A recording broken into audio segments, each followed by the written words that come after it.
Hello and welcome to Alexandria Bond's annual IEP. My name is Lauren Lowry and I am her case manager or PI, and I write her IEP and ensure that she gets the services needed here at school. We are going to be discussing some assessments that have been administered in the last few months. She has been given a few informal assessments and a curriculum-based measurement that was taken over a 6-week time period. So an informal assessment can be a teacher-made test, something that's, like it says, informal. It's usually can be something simple, just to assess maybe basic skills or knowledge about a particular subject. So the informal assessments that were given to Alexandria were, the first one was a primary spelling list. She was given it verbally out loud. There were 26 total words and she spelled 15 of them correctly. She was also given a prior knowledge check, which was over our unit, our horror and literature unit. So she, to see if she knew any of the vocabulary words or any of the literature that we were kind of going to be reading. And she only had knowledge of one of the vocabulary words. So just to get a run on, see like what she knew about the unit beforehand, so we could assess from there, or maybe make sure I am teaching full vocabulary, etc. Anyway, she was also given graphic organizers. When we wrote our personal narratives, she was asked to use a graphic organizer to organize her thoughts and ensure that her paragraphs were organized for her writing. She independently was able to use her organizer. There was a few problems with, her main ideas were okay and good. Her details were sometimes a little bit off topic. And so we did have to go back through and kind of correct a few things, maybe take some of the irrelevant information out to keep on track. But other than that, she is such a fun student, and she works hard. She does. That's like definitely a strength of hers. I would like to,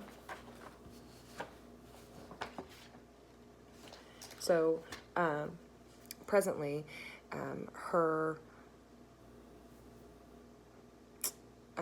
levels, as her last Scantron that was taken on 12/5, she scored in the 4th grade. It was 4.1 grade level equivalent, and she improved from even the last time that she took it in August, so that's great. She tries hard. That's honestly definitely part of her present level. She really, every day she comes in and she works hard. She wants to learn more, and she's open to learning, which is half the battle. So, I would like to show you from our curriculum-based measurement. So curriculum-based measurement is an assessment that is taken over, maybe a 6-week or 6 to 8 week time period to assess weekly how our interventions that are added, how they're working, and if they're helping improve her reading comprehension. So she was administered the core maze reading comprehension test, and it is a passage, and that she was administered the 8th grade passage. It is a passage with every 9th word is, you have 2 options. You have 2 words that you can choose from, and you need to circle one, and then move on. And then every 9th word following, you are provided options, and you must choose the best option. Here is a table of the weeks, the first week through the 6th week, of her numbers correct and her errors. Her baseline started out at 19, correct, and this assessment is given within 3 minutes. So she has 3 minutes to read as far as she can into the passage while circling as she goes. The correct answer, excuse me. So her first time taking this, she got 19 correct and she had 3 errors. From her first week, she had 17 correct with 3 errors. By the time that we were in the 6th week, she had 24 correct with 5 errors. So definitely some improvement. And her words per minute were picking up as well. So this is good. As far as the intervention goes, we have been doing corrective reading. She has really been successful within this activity and intervention.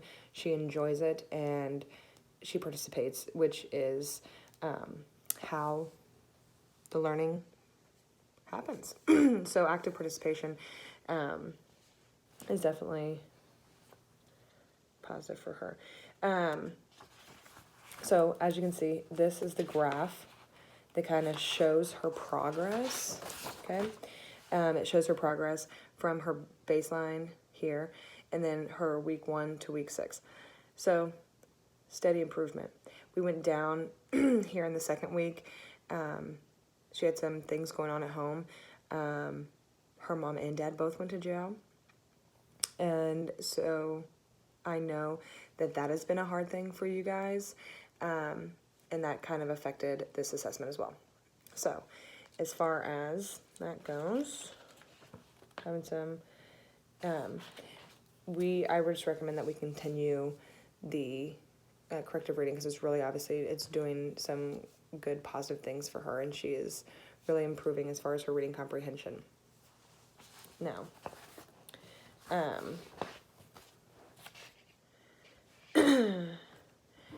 some of Alexandria's strengths are that she is able to independently work. It is when I am able to instruct class of what needs to be done next, she goes there without redirection. She is able to just get on task, complete the activity, and ask for questions as needed. I do go over and do a check just to make sure she's fully understanding what is asked of her, as sometimes instructions can be confusing, and I know that it's easier to do it the right way first than done.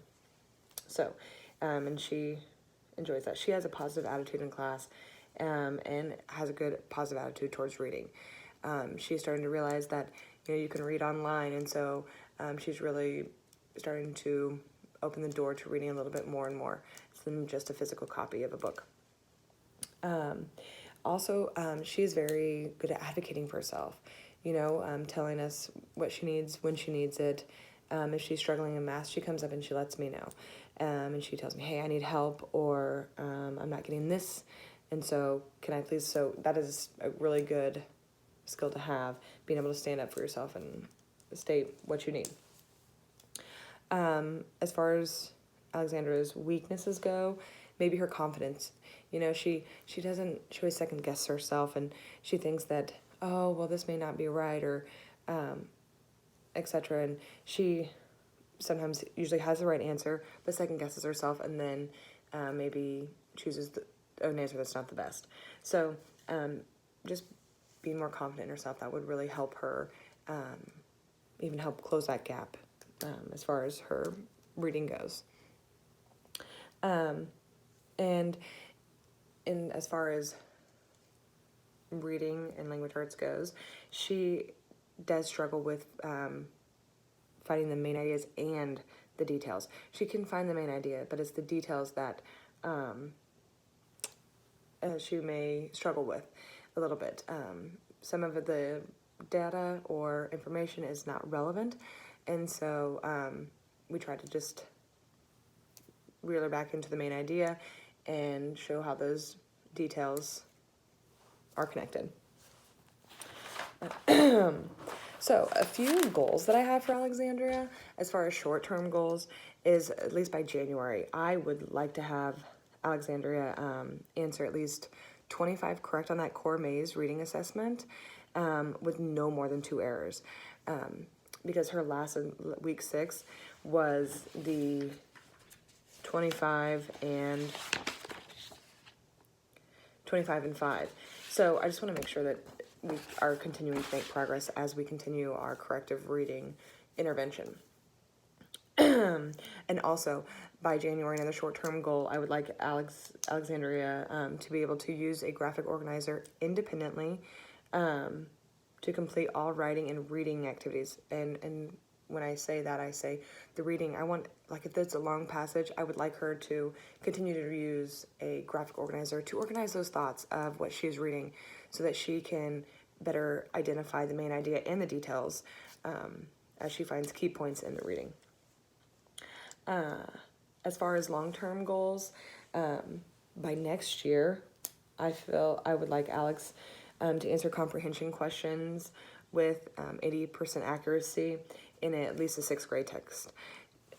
Due to her reading at a 4.1 grade level, she is able to answer basic 5th grade comprehension questions, But I want to make sure that we are continuing to push to close the gap. So that is one of her long-term goals. Another one would be by December next year, in 2019, Alexandria will correctly spell 21 out of the 26 words on the primary spelling. She got the first 12 correct on that primary spelling inventory, and then seemed to trail off in the last with the 3 to 4 letter words. So just wanting to ensure that she is able to spell those primary spelling words. But next year, we would like to improve her grade point, her grade level, and equivalent.